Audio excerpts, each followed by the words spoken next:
The day I turned the HOA's sprinklers into a sewage spectacle. It all started with a geyser of raw sewage erupting from a sprinkler at a neighborhood garden party, soaking the HOA president's pristine white dress and her award-winning roses. The crowd gasped, then scattered, gagging as the stench filled the air. And somehow, I was the one slapped with a fine for it. The HOA claimed I'd sabotaged their water system, all because I'd built my irrigation setup for my backyard garden. My water bill had skyrocketed, my vegetables were wilting, and the HOA president kept showing up at my doorstep, lecturing me about community standards like my zucchini patch was a threat to civilization. If you've ever tangled with an HOA that turned your dream home into a nightmare, you'll want to hear how this unfolded.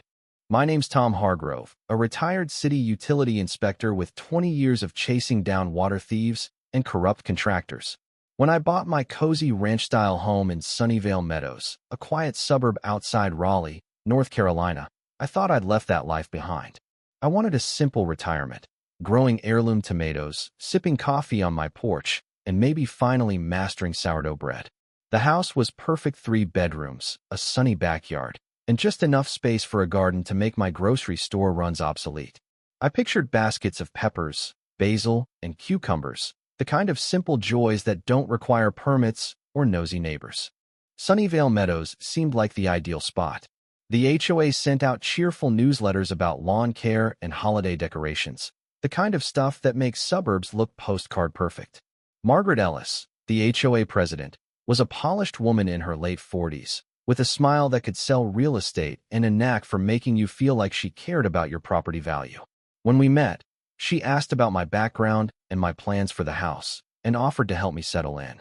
But her questions about my water usage and irrigation plans were oddly specific, like she was sizing up more than my curb appeal.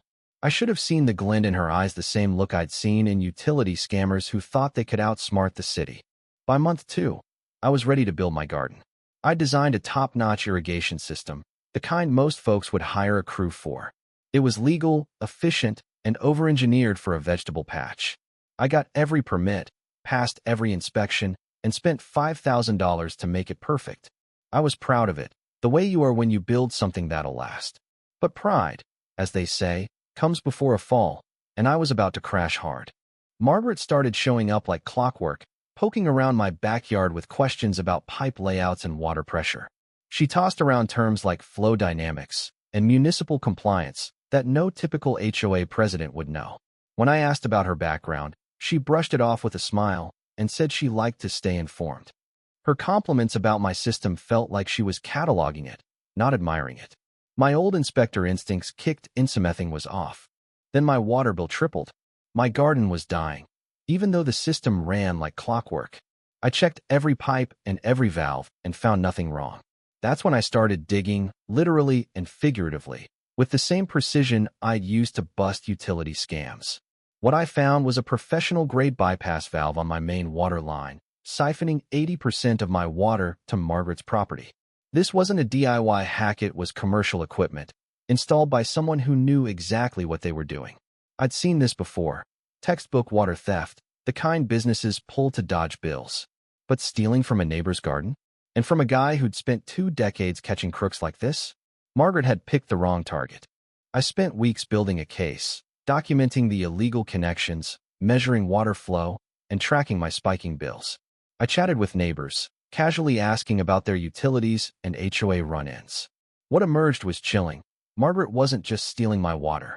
She was running a $1 million real estate scam, targeting corner lot homes like mine. Over 6 years, she'd driven out 7 families with sky-high utility bills and fake violations, forcing them to sell cheap to shell companies she controlled. She'd buy homes worth $500,000 for $200,000, then flip them for massive profits. Her scheme had netted $2.5 million, ruining lives in the process. My neighbor Ed, a 75-year-old widower who'd lived in Sunnyvale for decades, filled in the gaps. She starts with utility complaints. He told me over coffee in his backyard. Then come the violations: your mailbox is crooked, your hedges are too tall. Families fight back, but she's got the HOA board in her pocket and knows how to bury people in red tape. Ed had survived her wrath years ago by threatening a lawsuit, but most didn't. "You're different, Tom," he said. That irrigation system? Not something a regular guy builds. She's in for a surprise. The numbers were staggering. Margaret had acquired 7 properties, each following the same playbook: utility harassment, fake fines, and social isolation until families broke. She'd made $2 million in profits while families lost their homes. Now she was after my $550,000 corner lot, and the water theft was just her opening move. But she'd miscalculated, thinking I was another pushover. She was about to learn why you don't steal from a utility inspector. When Margaret announced her Sustainable Garden Gala to showcase her eco-friendly irrigation, I saw my chance. She was flaunting her stolen water in front of 200 guests, including city officials and local news crews. It was the perfect stage for her downfall. But first, I had to endure her escalating attacks. Fines piled up for absurd violations. My garden gnomes were unsightly, and my driveway had unauthorized stains. Neighbors who'd waved hello now avoided me, fed lies that I was a troublemaker suing the HOA.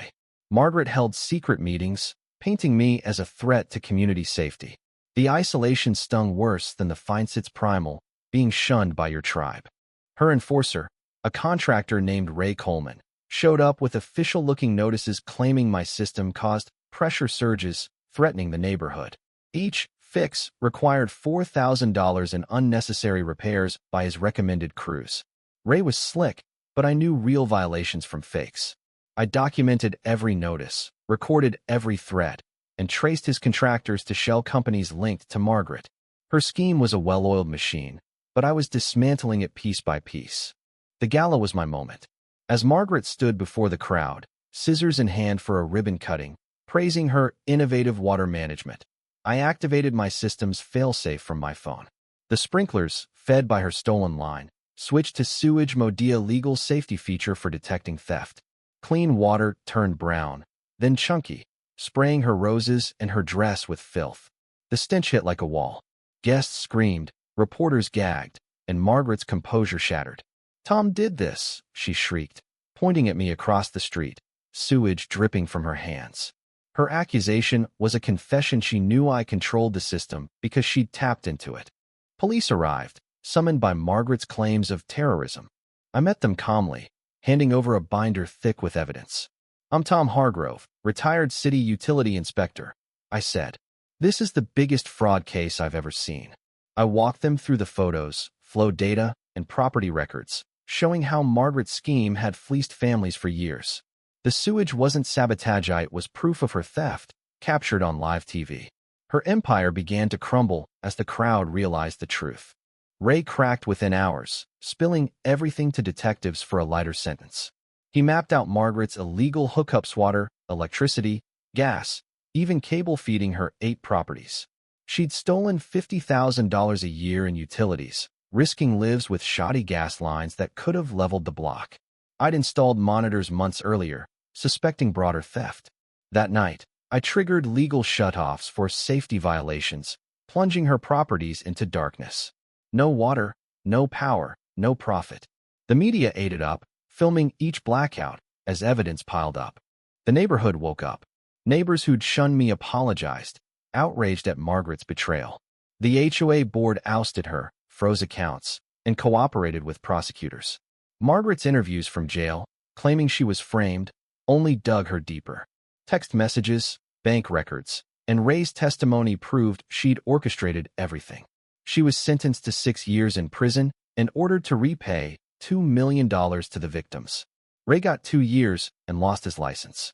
Their network of corrupt contractors faced charges, and Sunnyvale became a model for HOA reform. Ed took over as HOA president, bringing transparency and fairness.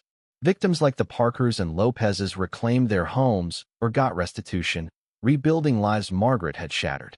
Property values soared 20%, and block parties replaced fear. I started Hargrove Utility Solutions, consulting for communities nationwide, and wrote a book about the saga. My garden thrived, yielding tomatoes that tasted like victory. The annual Sunnyvale Garden